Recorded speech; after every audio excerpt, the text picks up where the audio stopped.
Olá, tudo bem? Seja mais uma vez bem-vindo ao canal aqui para nosso vídeo sobre a leitura da Bíblia. Hoje falando de Êxodo capítulo 8 ao capítulo 12, tá bem?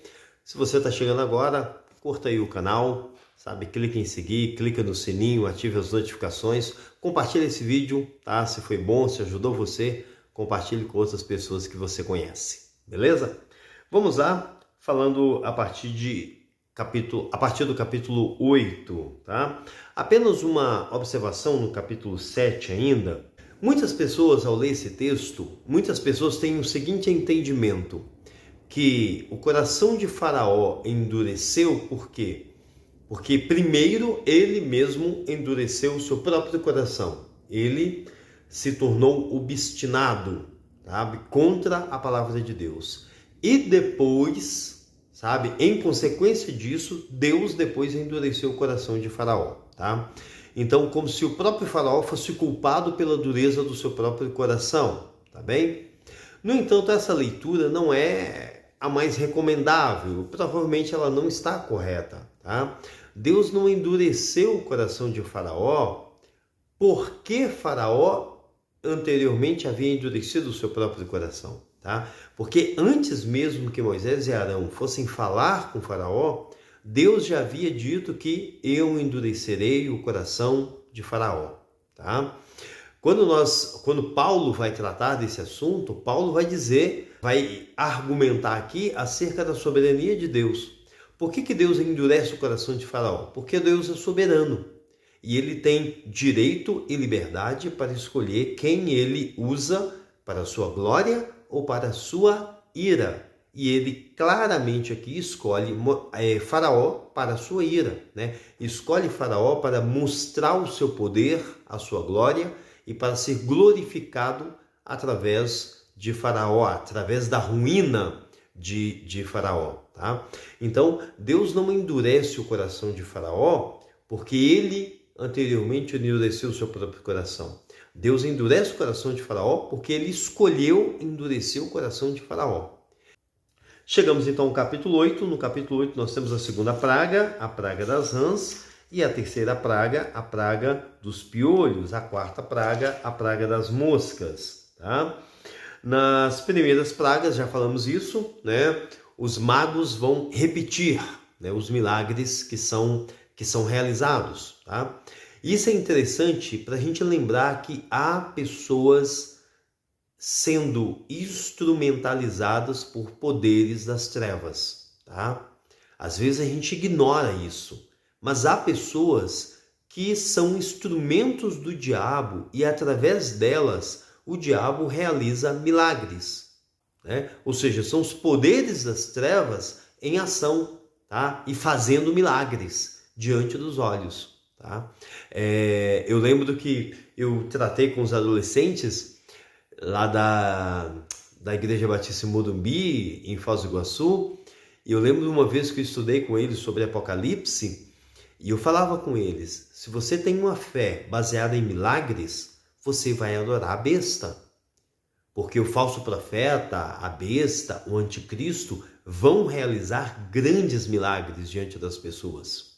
Milagres extraordinários, milagres de ressuscitar alguém, de curar uma ferida mortal, de fazer coisas incríveis diante dos olhos das pessoas. Se você vive baseado em milagres, você vai acabar adorando a Satanás, tá? Então isso é muito cuidadoso. É por isso que Paulo fala aos Gálatas, se não me engano, que se chegar alguém anunciando outro evangelho, não creia nem que ele for um anjo do céu, tá? Porque esse anjo do céu, esse anjo de luz, pode ser exatamente um instrumento do diabo. Na terceira praga, né, os magos não conseguem mais realizar os milagres, né, imitar os milagres, mas na terceira praga, na praga dos piolhos, Satanás não consegue, né, os magos não conseguem imitar. E Faraó mesmo assim não crê, tá? Ou seja, Faraó não estava rejeitando a palavra de Deus porque os seus magos estavam repetindo e ele entendia que então aquilo ali não era de Deus. Não, era apenas uma desculpa. Era apenas uma desculpa, tá? E isso é interessante. Chegamos ao capítulo 9, né? A morte dos rebanhos, quinta praga, as feridas purulentas, né? A sexta praga, a sétima praga, a praga do granizo. E aqui eu tenho algo para falar muito interessante, que é no versículo 15, Deus falando para Faraó através de Moisés. Porque eu já poderia ter estendido a mão, ferindo você e o seu povo com uma praga que tivesse eliminado você da terra. Mas eu o mantive em pé exatamente com esse propósito, mostrar-lhe o meu poder e fazer com que o meu nome seja proclamado em toda a terra. Eu conversava com a minha esposa há alguns dias que, se você faz uma leitura apressada desse texto de Êxodo, dos primeiros capítulos de Êxodo, você conclui erroneamente que o objetivo aqui, que o foco de Deus aqui é tirar o povo do Egito. Tá? Deus está trabalhando para libertar o povo da escravidão no Egito e levá-los para Canaã e levá-los para a terra prometida. Mas isso não é verdade. Se Deus quisesse simplesmente pegar o povo de Israel e levar para Canaã, nada disso aqui precisaria ter acontecido. Sabe? Deus, num único dia, num segundo, ele poderia fazer toda essa operação. Ele poderia vir como uma única praga, destruir todo o Egito, todo o faraó, todo o seu exército e abrir caminhos para que o povo fosse para Canaã. Tá? Por que Deus não faz isso? Porque esse não é o objetivo de Deus. Nós podemos dizer que o objetivo secundário de Deus era levar o povo para Canaã. Mas o objetivo principal de Deus é ser glorificado. É que ele seja glorificado. Todo o tempo aqui, eu vou deixar aqui alguns textos que vão mostrar isso, Deus está buscando a sua glória. Deus está trabalhando para ser glorificado. Deus não quer simplesmente pegar o povo de Israel e levar para Canaã. Ele quer fazer isso de um modo que o seu nome seja exaltado, que o seu nome seja glorificado, que o mundo, que os egípcios saibam que só Deus é Senhor, tá? Que só o Senhor é Deus. Deus quer fazer isso de tal modo que o seu nome seja reverenciado pelas pessoas, tá? E isso deve nos fazer pensar na maneira como nós oramos, como nós clamamos a Deus. Ah, eu estou orando a Deus por um emprego. Tá bem, só que Deus não é o meu serviçal para ficar me dando um emprego, tá?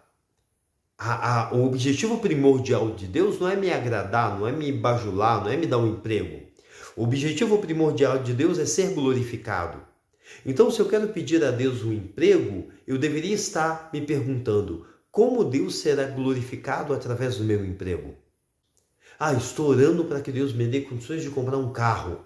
Ok, muito bem. Mas de que modo isso vai glorificar a Deus?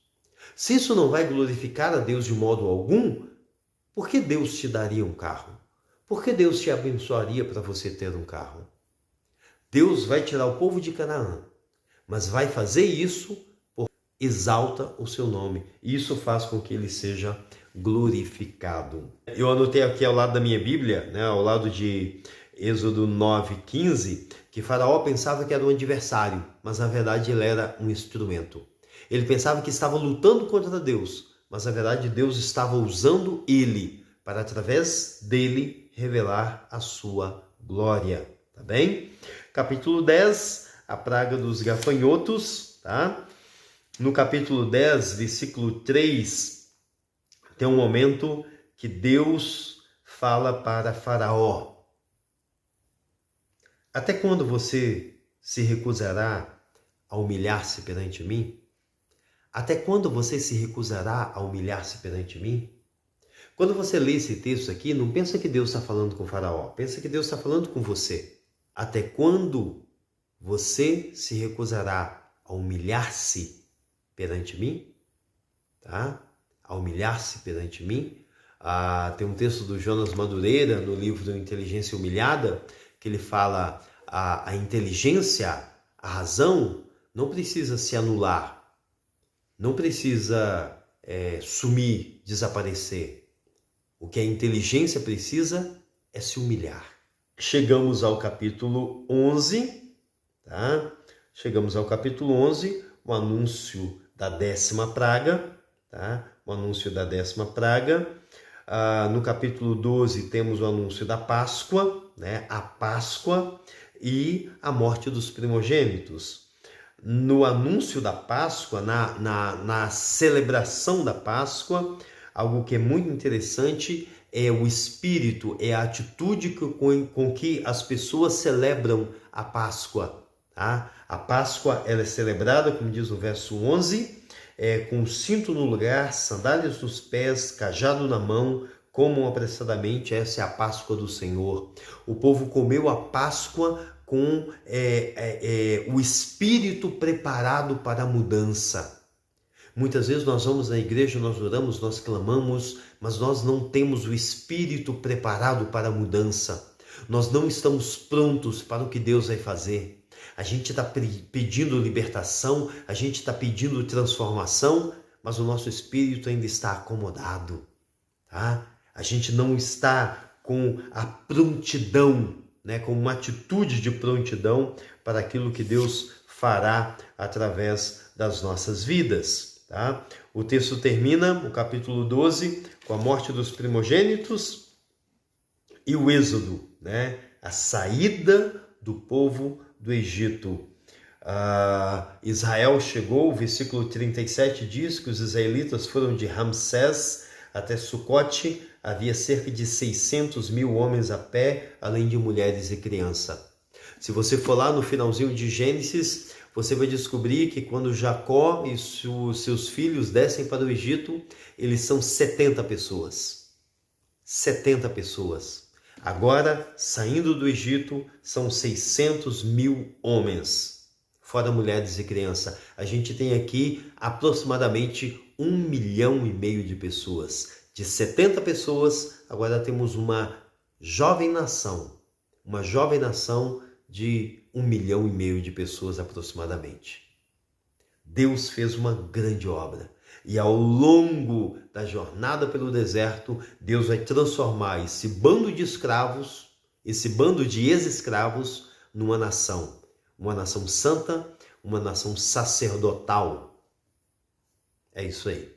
Que Deus te abençoe. Voltamos depois com o próximo vídeo a partir de Êxodo capítulo 13.